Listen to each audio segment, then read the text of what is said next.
UDICE Plus teachers module. UDICE Plus ನಲ್ಲಿ login for all modules ಅನ್ನು click ಮಾಡಿಕೊಂಡಾಗ teachers module login ಸಿಗುತ್ತೆ. ಈ ಟೀಚರ್ಸ್ ಮಾಡ್ಯೂಲ್ ಲಾಗಿನ್ ನಲ್ಲಿ ಹೊಸ ಶಿಕ್ಷಕರು, ಹೊಸದಾಗಿ ನೇಮಕಾತಿಯಾಗಿರ್ತಕ್ಕಂಥ ಶಿಕ್ಷಕರನ್ನು ಆ್ಯಡ್ ಮಾಡುವುದು, ಟೀಚರ್ ಇಂಪೋರ್ಟ್, ಬೇರೊಂದು ಶಾಲೆಯಿಂದ ವರ್ಗಾವಣೆಗೊಂಡಿರ್ತಕ್ಕಂಥ ಶಿಕ್ಷಕರನ್ನು ಇಂಪೋರ್ಟ್ ಮಾಡಿಕೊಳ್ಳುವುದು, ಹಾಗೆ ಶಿಕ್ಷಕರ ಪ್ರೊಫೈಲನ್ನು ಅಪ್ಡೇಟ್ ಮಾಡಿ ಕಂಪ್ಲೀಟ್ ಮಾಡ್ತಕ್ಕಂತಹ ಎಲ್ಲ ಒಂದು ವಿಧಾನಗಳನ್ನು ಇಲ್ಲಿ ತಿಳಿಸ್ಕೊಡ್ತಾ ಇದ್ದೇನೆ. ನಾವು ಟೀಚರ್ಸ್ ಮಾಡ್ಯೂಲ್ಗೆ ಯೂಸರ್ ಐ ಡಿ ಆಗಿರ್ತಕ್ಕಂಥ ಡೈಸ್ ಕೋಡ್ ಮತ್ತು ನಮ್ಮ ಪಾಸ್ವರ್ಡನ್ನು ಬಳಸಿ ಲಾಗಿನ್ ಆಗಬೇಕಾಗತ್ತೆ. ಲಾಗಿನ್ ಆದ ನಂತರ ನಮಗೆ ಟೀಚರ್ಸ್ ಮಾಡ್ಯೂಲ್ನಲ್ಲಿ ಡ್ಯಾಶ್ ಬೋರ್ಡ್ ಕಾಣಸಿಗುತ್ತೆ. ಈಗ ನೀವು ಡ್ಯಾಶ್ ಬೋರ್ಡನ್ನು ಕಾಣ್ತಾ ಇದ್ದೀರಾ. ಇಲ್ಲಿ ಕೆಳಗಡೆ ಬಂದಾಗ teacher module, click here to open teacher module ಅನ್ನು ಕ್ಲಿಕ್ ಮಾಡಿದಾಗ ಇಲ್ಲಿ ಸ್ಕೂಲ್ ಡ್ಯಾಶ್ ಬೋರ್ಡ್ ಬರುತ್ತೆ. ಶಾಲೆಯಲ್ಲಿರ್ತಕ್ಕಂತಹ ಒಂದು ಶಿಕ್ಷಕರ ಸಂಖ್ಯೆಯನ್ನು ನಾವಿಲ್ಲಿ ಕೆಳಗೆ ಕಾಣಬಹುದಾಗಿರುತ್ತೆ. ಇಲ್ಲಿ ಇನ್ನು ಇನ್ಕಂಪ್ಲೀಟ್ 4 ಟೀಚರ್ಸ್ ಇದೆ. ಇಲ್ಲಿ ಆ್ಯಡ್ ನ್ಯೂ ಟೀಚರ್ ಅಂದಾಗ ಇಲ್ಲಿ ಆ್ಯಡ್ ನ್ಯೂ ಟೀಚರ್ ಅನ್ನು ನಾವು ಹೊಸದಾಗಿ ನೇಮಕಾತಿಯಾಗಿ ಈ ಹಿಂದೆ ಅವರದ್ದು ಟೀಚರ್ ಮಾಡ್ಯೂಲ್ ಅಲ್ಲಿ ಇಲ್ಲದೆ ಇದ್ದಾಗ ಹೊಸದಾಗಿ ಸೇರಿಸಲು ಆ್ಯಡ್ ನ್ಯೂ ಟೀಚರ್ ಅನ್ನ ಬಳಸಬೇಕಾಗತ್ತೆ. ಆ ಆ್ಯಡ್ ನ್ಯೂ ಟೀಚರ್ ಅನ್ನ ಕ್ಲಿಕ್ ಮಾಡಿದಾಗ ಹೊಸದಾಗಿ ಸೇರ್ತಕ್ಕಂಥ ಒಂದು ಶಿಕ್ಷಕರ ಎಲ್ಲ ಮಾಹಿತಿ, ಹೆಸರು, ಡೇಟ್ ಆಫ್ ಬರ್ತ್, ಜೆಂಡರ್, ಅವರ ಅಡ್ರೆಸ್ ಆಗಿರ್ಬೋದು, ಕ್ವಾಲಿಫಿಕೇಶನ್ ಡೀಟೇಲ್ಸ್ ಎಲ್ಲವನ್ನು ಸಹ ಇಲ್ಲಿ ನಾವು ತುಂಬುತ್ತಾ ಹೋಗಿ ನ್ಯೂ ಟೀಚರನ್ನು ಆ್ಯಡ್ ಮಾಡ್ಕೋಬೇಕಾಗುತ್ತೆ. ಅಂದರೆ ಈ ಹಿಂದೆ ಅವರ ಮಾಹಿತಿ ಯಾವುದೇ ಒಂದು UDICE Plus ಅಲ್ಲಾಗಲಿ ಇರೋದಿಲ್ಲ. ಅಂತಹ ಶಿಕ್ಷಕರನ್ನು, ಅದರ ಜೊತೆಗೆ ನಾನ್ ಟೀಚಿಂಗ್ ಸ್ಟಾಫನ್ನು ಸಹ ಇದೇ ರೀತಿ ನಾವು ತುಂಬ್ಕೋಬಹುದಾಗಿರುತ್ತೆ. ನಂತರ ಇಲ್ಲಿ ಇಂಪೋರ್ಟ್ ಟೀಚರ್, ಇಲ್ಲಿ ಶಿಕ್ಷಕರ ಸಂಖ್ಯೆ ಇನ್ಕಂಪ್ಲೀಟ್ ಅಂತಿದೆ, ಟೋಟಲ್ ಇದೆ. ಆ ಒಂದು ನಂಬರ್ನ ಮೇಲೆ ನಾವು ಕ್ಲಿಕ್ ಮಾಡಿಕೊಂಡಾಗ ಶಿಕ್ಷಕರ ಮಾಹಿತಿ ವಿವರ, ಆ ಶಾಲೆಯಲ್ಲಿರ್ತಕ್ಕಂಥ ಶಿಕ್ಷಕರ ಮಾಹಿತಿ ಇಲ್ಲಿ ಕಾಣಸಿಗುತ್ತೆ. 4 ಜನ ಶಿಕ್ಷಕರ ಮಾಹಿತಿ ಕಾಣ್ತಾ ಇರುತ್ತೆ. ಇಲ್ಲಿ ಮೇಲೆ ನೋಡಿದಾಗ ಇಂಪೋರ್ಟ್ ಟೀಚರ್ ಆಪ್ಷನ್ ಕಾಣ್ತಾ ಇರುತ್ತೆ. ಆ ಇಂಪೋರ್ಟ್ ಟೀಚರನ್ನು ಕ್ಲಿಕ್ ಮಾಡ್ಬೋದು, ಅಥವಾ ಲೆಫ್ಟ್ ಸೈಡ್ ಕಾಲಮ್ನಲ್ಲಿ ಇಂಪೋರ್ಟ್ ಟೀಚರ್ ಅಂತಕ್ಕಂಥ ಆಪ್ಷನ್ ಇರುತ್ತೆ, ಅದನ್ನು ಸಹ ಕ್ಲಿಕ್ ಮಾಡ್ಬೋದು. ಇಲ್ಲಿ ಆ ಟೀಚರ್ ಅವರ ಒಂದು ನ್ಯಾಷನಲ್ ಕೋಡ್ ಕೊಟ್ಟಿರ್ತಾರೆ. ಆ ನ್ಯಾಷನಲ್ ಕೋಡ್ ಗೊತ್ತಿಲ್ಲದೆ ಇದ್ದಾಗ ನಾವು ಆ ಟೀಚರ್ ಅವರ ನ್ಯಾಷನಲ್ ಕೋಡನ್ನು ನಾವು ಆಧಾರ್ ಸಂಖ್ಯೆ ಮತ್ತು ಅವರ ಡೇಟ್ ಆಫ್ ಬರ್ತನ್ನು ಎಂಟರ್ ಮಾಡಿ ಪಡಿಬಹುದಾಗಿರುತ್ತೆ. ಈ ಮೊದಲು ಅವರು ಕೆಲಸ ಮಾಡ್ತಾ ಇರತಕ್ಕಂಥ ಶಾಲೆಯಿಂದ ಆ UDICE Plusನಲ್ಲಿ ಲೆಫ್ಟ್ ಆಗಿರಬೇಕು.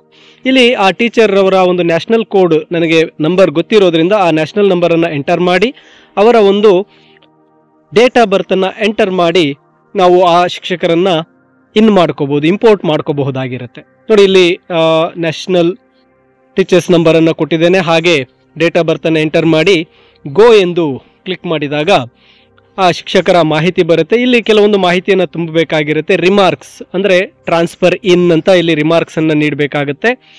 ಅದಾದ ನಂತರ ಜಾಯ್ನಿಂಗ್ ಡೇಟ್ ಅನ್ನು ಇಲ್ಲಿ ಮೆನ್ಷನ್ ಮಾಡಬೇಕಾಗುತ್ತೆ. ಇಲ್ಲಿ ಟ್ರಾನ್ಸ್ಫರ್ ಇನ್ ಅಂತ ರಿಮಾರ್ಕ್ಸ್ ಅನ್ನು ಕೊಡ್ತೇನೆ.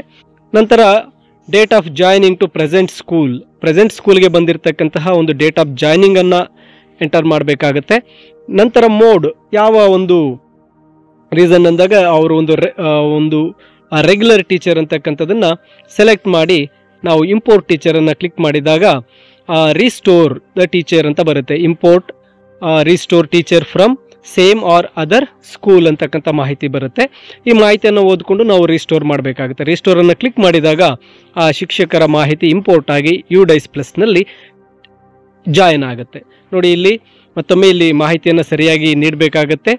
ಆ ಶಿಕ್ಷಕರನ್ನು ಕನ್ಫರ್ಮ್ ಮಾಡಿಕೊಂಡು ರೀಸ್ಟೋರ್ ಅಂತ ಕೊಟ್ಟಾಗ ಆ ಶಿಕ್ಷಕರು ಶಾಲೆಗೆ ಜಾಯಿನ್ ಆಗ್ತಾರೆ.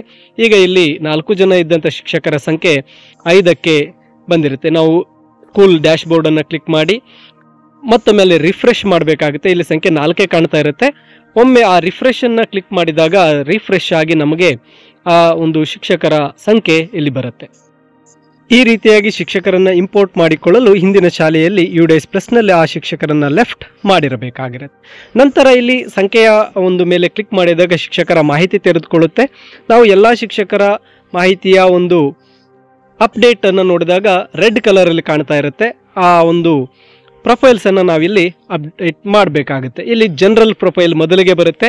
ಜನರಲ್ ಪ್ರೊಫೈಲ್ ಈಗಾಗಲೇ ಹಿಂದಿನ ವರ್ಷದಲ್ಲಿ ನಾವು ಅಪ್ಡೇಟ್ ಮಾಡಿರ್ತೇವೆ. ಈಗ ಇಲ್ಲಿ ಮತ್ತೊಮ್ಮೆ ಅದನ್ನು ನಾವು ಅಪ್ಡೇಟ್ ಕ್ಲಿಕ್ ಮಾಡಬೇಕಾಗುತ್ತೆ.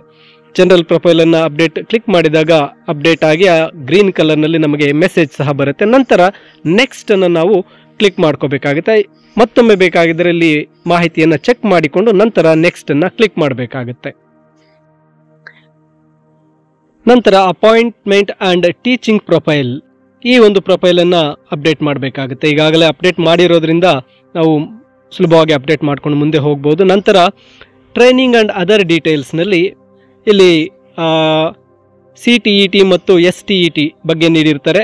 ನೀವೇನಾದರೂ TET ಶಿಕ್ಷಕರು ಮುಗಿಸಿದ್ದಲ್ಲಿ ಅಲ್ಲಿ ಇಯರನ್ನು ಸೆಲೆಕ್ಟ್ ಮಾಡಿ ನಂತರ ನಾವು ಅದನ್ನು ಮುಂದೆ ತೆಗೆದುಕೊಂಡು ಹೋಗಬೇಕಾಗುತ್ತೆ. ಅದರ ಜೊತೆಯಲ್ಲಿ ಇಲ್ಲಿ ನಿಷ್ಠಾ ಟ್ರೈನಿಂಗ್ ಬಗ್ಗೆನೂ ಸಹ ನೀಡಿದ್ದಾರೆ. ಶಿಕ್ಷಕರ ನಿಷ್ಠಾ ಟ್ರೈನಿಂಗ್ ಕಂಪ್ಲೀಟ್ ಆಗಿದೆಯಾ ಇಲ್ಲವೇ ಅದನ್ನು yes or no ಕೊಟ್ಟು ನಾವು ಅಪ್ಡೇಟ್ ಮಾಡಬೇಕಾಗುತ್ತೆ. ಅಪ್ಡೇಟ್ ಮಾಡಿದಾಗ ಪ್ರೊಫೈಲ್ ಕಂಪ್ಲೀಟ್ ಆಗಿ ಅದು ಗ್ರೀನ್ ಕಲರ್ನಲ್ಲಿ ಬರುತ್ತೆ. ರೆಡ್ ಕಲರಲ್ಲಿ ಇರ್ತಕ್ಕಂಥ ಅಪ್ಡೇಟ್ ಡೀಟೇಲ್ಸು ಗ್ರೀನ್ ಕಲರ್ಗೆ ಚೇಂಜ್ ಆಗಿರುತ್ತೆ. ಸೊ ಇಲ್ಲಿಗೆ ಒಬ್ಬ ಶಿಕ್ಷಕರ ಮಾಹಿತಿ ಪೂರ್ತಿಯಾಗಿ ಕಂಪ್ಲೀಟ್ ಆಗಿದೆ. ಇದೇ ರೀತಿ ನಾವು ಎಲ್ಲ ಶಿಕ್ಷಕರ ಮಾಹಿತಿಯನ್ನು ಇಲ್ಲಿ general profile, appointment and teaching profile, training and other details ಪ್ರೊಫೈಲ್ಸನ್ನು ಅಪ್ಡೇಟ್ ಮಾಡಿ ಎಲ್ಲ ಶಿಕ್ಷಕರ ಮಾಹಿತಿ ತುಂಬಿದ ನಂತರ ಕಂಪ್ಲೀಟೆಡನ್ನು ಕ್ಲಿಕ್ ಮಾಡಿ ಶಿಕ್ಷಕರ ಮಾಹಿತಿಯನ್ನು ಟೀಚರ್ಸ್ ಮಾಡ್ಯೂಲ್ನಲ್ಲಿ ಅಪ್ಡೇಟ್ ಮಾಡಬೇಕಾಗುತ್ತೆ. ಇದು UDICE ಪ್ಲಸ್ನಲ್ಲಿ ನಾವು ಎಲ್ಲ ಶಿಕ್ಷಕರ ಮಾಹಿತಿಯನ್ನು ಅಪ್ಡೇಟ್ ಮಾಡಿ ಅಲ್ಲಿ ಕಂಪ್ಲೀಟನ್ನು ತೋರಿಸ್ಬೇಕಾಗಿರುತ್ತೆ.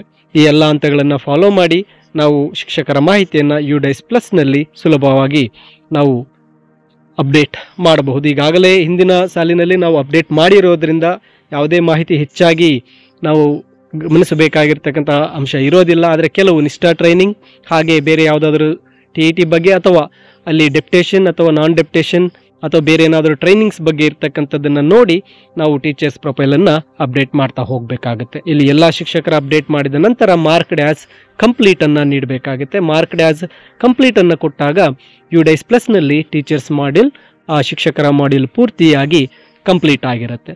ಈ ಒಂದು ಮಾಹಿತಿ ನಿಮಗೆ ಸಂಪೂರ್ಣವಾಗಿ ಸಿಕ್ಕಿದೆ ಅಂತ ಭಾವಿಸ್ತಾ ಇದ್ದೇನೆ. ಇನ್ನೂ ಹೆಚ್ಚಿನ ವಿಡಿಯೋಗಳಿಗಾಗಿ ಲರ್ನ್ ಈಸಿಲಿ ಚಾನಲ್ನಲ್ಲಿ ಸಬ್ಸ್ಕ್ರೈಬ್ ಮಾಡಿ ಹಾಗೂ ಹೆಚ್ಚಿನ ವಿಡಿಯೋಗಳನ್ನು ವಿವರಗಳನ್ನು ಪಡೆಯಿರಿ ಅಂತ ತಿಳಿಸುತ್ತಾ ಎಲ್ಲರಿಗೂ ಧನ್ಯವಾದಗಳು.